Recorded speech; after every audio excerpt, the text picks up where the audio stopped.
पर नारी पैनी छुरी। तो राजा परीक्षित के राज में किसी भी नागरिक के चरित्र का पतन ही नहीं हुआ, सारे लोग चरित्रवान थे। और इन तीन बीमारियों के लिए चाहिए पैसा, धन। और धन तो तभी मिलेगा जब चोरी करोगे, डकैती डालोगे, कत्ल करोगे। मैंने चौथा स्थान हिंसा। कलयुग ने कहा एक स्थान और दे दीजिए, राजा परीक्षित ने कहा मांगो। कलयुग ने कहा चौथा स्थान दीजिए, सोना। राजा परीक्षित ने विचार नहीं किया। क्यों नहीं दिया? बोले सुनहु भरत भावी प्रबल, कहो बिलख मुनिनाथ। हानि लाभ जीवन मरण, यश अपयश विद्यहान। जैसी हो भव तपता, तैसी मिले सहाय। और ताहि न आवे ताहि पे ताहि तहां ले जाए। यहोनी भी झुक गई थी भाभी के सामने, और भाभी भी रो पड़ी थी होनी के सामने। जो होना होता है वो होकर के रहता ही है। राजा परीक्षित ने विचार नहीं किया और उनको सोना दे दिया। लेकिन महात्माओं को एक विचार करना, सोने में भगवान का भी निवास है। इनका एक नाम है हिरण्यगर्भा, भगवान विष्णु का। आपने सुना होगा आचार्य लोग मंत्र बोलते हैं, हिरण्यगर्भा संवर्तता भूतस्य जाता पत्नी का। हिरण्यगर्भा, हिरण्य माने सोना। जिस सोने के गर्भ में भगवान रहते हैं वहां कलयुग रह सकता है। जहां धर्म का ध्वज फहराने वाला वो धर्मात्मा, वहां धर्म टिकेगा। तो यहाँ फिर विवेक का प्रयोग करिए। वो सोना कौन सा है जिसमें भगवान रहते हैं? अब वो सोना कौन सा है जिसमें कलयुग,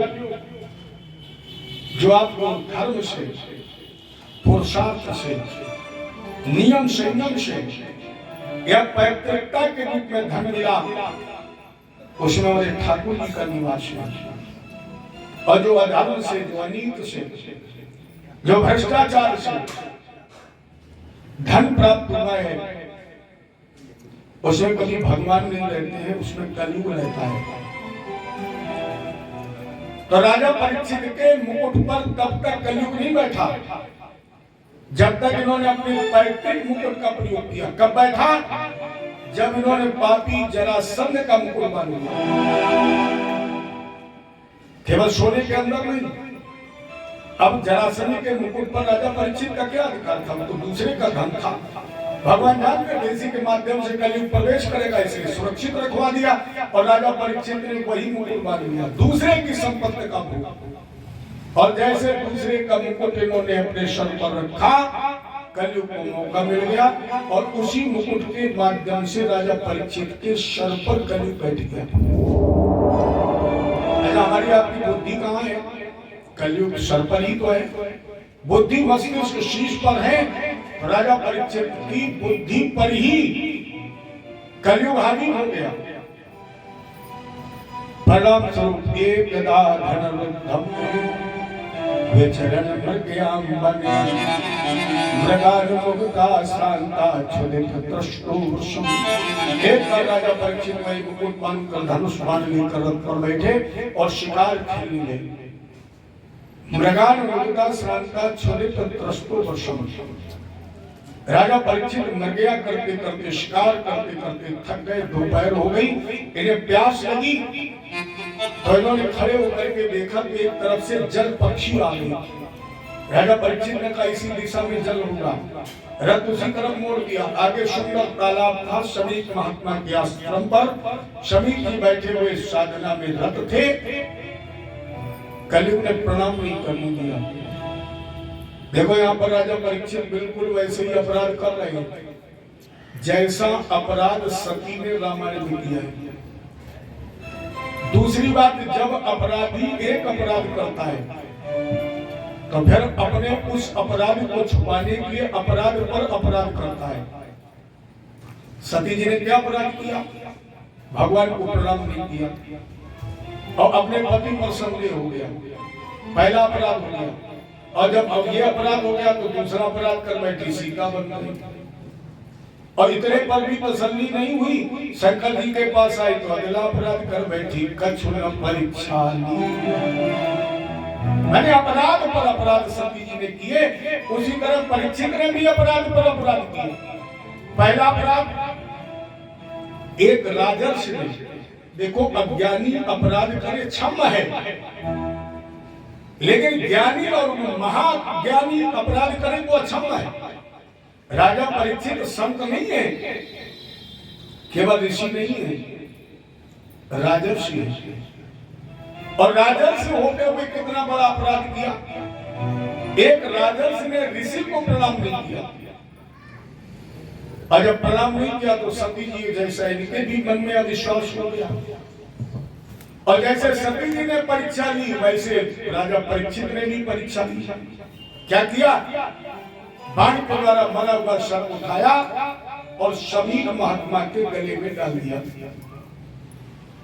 अब यहाँ फिर एक अपराध हो गया।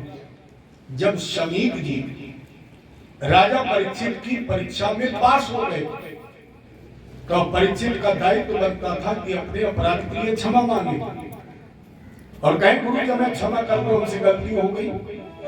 लेकिन फिर भी कलयुग ने प्रायश्चित नहीं करने दिया और ये ऋषि जो होते हुए भी अज्ञानता वापस महल में आ गए। इधर शमी के पुत्र संगी जो कौशिकी नदी के किनारे खेल रहा है। देखो शमीक दो हुए हैं।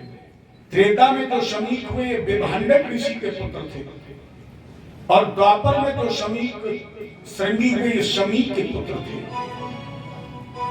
तो शमीक के पुत्र संगी जी ने जब देखा कि मेरे पिता के गले में कोई मरा सर्प डाल गया तो इन्होंने कौशिकी नदी का जल लिया और आवाज लगाई, अहो अधर्म पालाना पीनियाम बल भुजामी एक लंघित मर्यादम। जिसने भी अधर्म का कार्य किया है, जिसने तपस्या मेरे पिता के गले में मरा हुआ सर्प डाल दिया है, जिसने अपनी मर्यादा का उल्लंघन कर दिया है, ऐसा वो राजा कान खोल करके सुन ले। इत लंघित मर्यादम तक्षके शब्द में है और श्राप दे दिया, सातवें दिन उसकी मृत तक्षक नाग के काटने से हो जाएगी। और श्राप के बाद में होश आया कि हमारा तो तपस्या नष्ट हो गई। क्योंकि व्यक्ति जब किसी को कड़वा बोलता है, गाली देता है, श्राप देता है, तो उसका जो पुण्य होता है वो नष्ट हो जाता है। तो संगी जी ने कहा मैंने श्राप दे दिया, आज तक मैंने तो तब संचय किया था वो नष्ट हो गया। इसलिए अपने पिता की गोद में बैठ करके फूट फूट करके रोने लगे। साव अंगिर शो ब्रह्मण और श्रुत्वा शुद्ध विलापनम।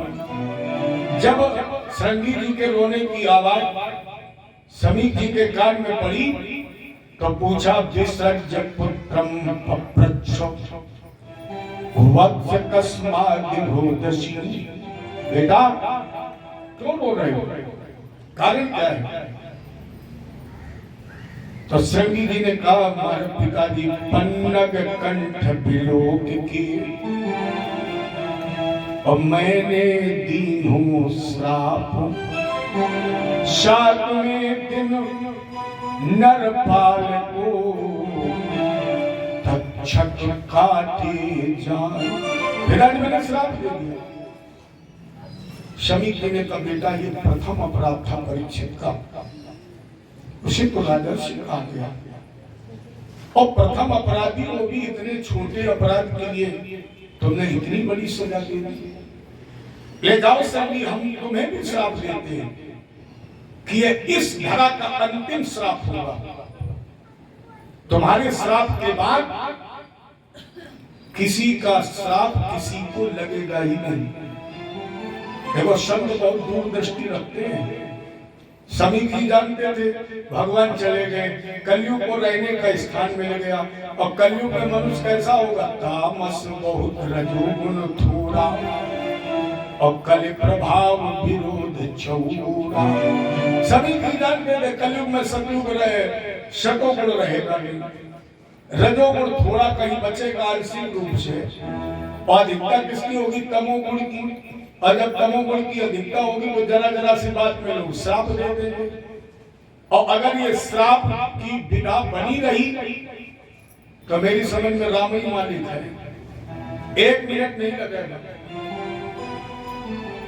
जैसे आप व्यवहारिक पक्ष में देखें, जब माताएं भी आपस में लड़ती हैं और क्रोध चरम सीमा पर जब पहुंच जाता है तो माता जी तुरंत साड़ी का पल्ला फैलाती है और आकाश की तरफ देखती है, भगवान ने तो सत्यानाश। अब बताओ अगर वो श्राप लगता होता तो पड़ोसी तो गया ही, और तुमने कह दिया सत्यानाश तो बगल वाली क्या तुम्हें प्रसाद खिलाएगी? तुमने कहा सत्यानाश, उसने कहा तुम महासत्यानाश। तो सभी की जानते थे 1 मिनट लगेगा। इले का बेटा आज के बाद साधारण परिस्थिति में किसी का श्राप किसी को लगेगा ही नहीं। अब एक कार्य करो, परीक्षित को जाकर सूचित करो, बचने का उपाय निकाले, क्योंकि उसका जाना ठीक नहीं है। श्रमिक परीक्षित चला जाएगा, उसी दिन धर्म चला जाएगा, फिर इस पृथ्वी का संरक्षण कौन करेगा? परीक्षित को बताओ। ये ऋषि कुमार जब परीक्षित को बताने के लिए चले तब तक सूर्यास्त हो गया, और परीक्षित ने वही जरासंध का मुकुट उतार कर रखा, और जैसे मुकुट उतार करके रखा कलयुग भी दूर हो गया। और जब कलयुग हट गया तब राजा परीक्षित को ज्ञान हो गया, वो प्रभु ये क्या हो गया? अहो वयम धन्य तमान पाराम अमहमानु ग्रहणीय शीला राज्याम कुलम ब्राह्मण पाद शौचा अधूरार्थ सृष्टम वद ग्राह कर्मा। ये क्या हो गया? एक संत का अपमान। जब मैंने उस कुल में जन्म लिया है जिस कुल में ब्राह्मण और संतों के चरण धोकर दिए जाते हैं, शरण में दिया जाता है, एक भूपालक के द्वारा भूषण का अपमान हो गया। पश्चाताप में ये रो रहे, तब तक ऋषि कुमार पहुंचे और का बेटा आज के ठीक 7वें दिन तुम्हारी मृत्यु तक्षक नाग के काटने से होगी। राजा परीक्षित ने कहा गुरुदेव इतना लंबा समय दे दिया, अब 7 दिन तक इस धर्मी शरीर में मुझे रहना पड़ेगा। राजा परीक्षित ने ये नहीं सोचा कि हम जहर से बचने का उपाय सोच लें। परीक्षित ने कहा इतनी लंबी अवधि तक एक ऋषिद्रोही को लेना पड़े, महात्मा साहब कुछ छोटा कर। और रही मरने की बात तो ये निश्चित है, आज नहीं तो कल ऐसी दुनिया का क्या करना। राजा परीक्षित आत्ममंथन कर रहे हैं, जिसमें मरना तो मरना है, जीना भी है मरना, ऐसी दुनिया का क्या करना। माता पिता पुत्र पत्नी का व्यर्थ भरोसा धरना, क्योंकि कोई नहीं किसी का जैसा, करना वैसा भरना, ऐसी दुनिया का क्या करना। उसको आवागमन जन्म मरणादिक से क्या डरना, जिसके श्री मुख से झरता है हर नाम बिंदु का झरना, ऐसी दुनिया का क्या। जिसमें मरना तो मरना है, जीना भी है मरना, ऐसी दुनिया का क्या करना। क्या करेंगे इसमें रहकर, मरना तो निश्चित। लेकिन अगर ऋषिवाणी स्वीकार करके मरूंगा तो कम से कम 2 लाभ हो जाएंगे। पहला लाभ, पुत्रवती युवती जग सूरी, मेरी माँ को माँ कहलाने का गौरव मिल जाएगा। पुत्रवती युवती जग सूरी और रघुपति भगत व्यास सुत। और दूसरा मुझे खुशैन का लाभ मिलेगा। कौन? बोले सोई पावन सोई सुभग शरीरा, और जो तनु पाई भजे रघुबीरा। और नहीं तो एक संत ने लिखा है, अरे चली जा रही है, कुछ चली गई, कुछ जा रही है और कुछ कल तक चली जाएगी।